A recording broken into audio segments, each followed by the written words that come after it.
She's a daughter of someone very famous, of musical legend Frank Zappa. I'd really like to welcome our special guest, Moon Unit Zappa.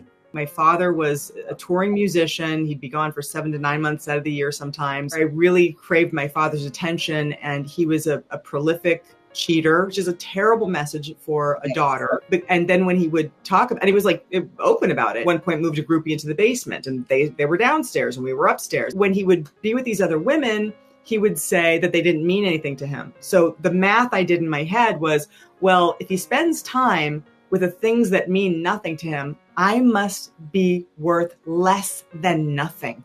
That's it.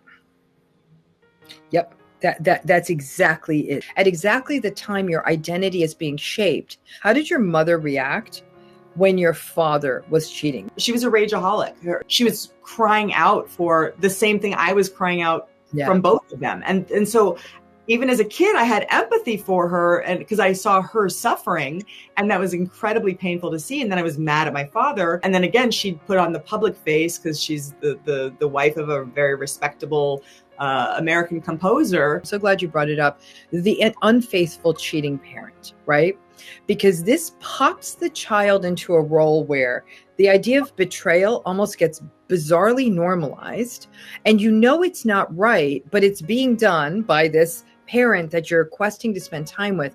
But this now takes us to the even more complicated relationship that you had with your mother. And one could look at one part of your mother's story and see sort of this long-suffering person who was constantly being betrayed by her husband and would only cheer up when he would actually come home and be at home and sleep in the bed.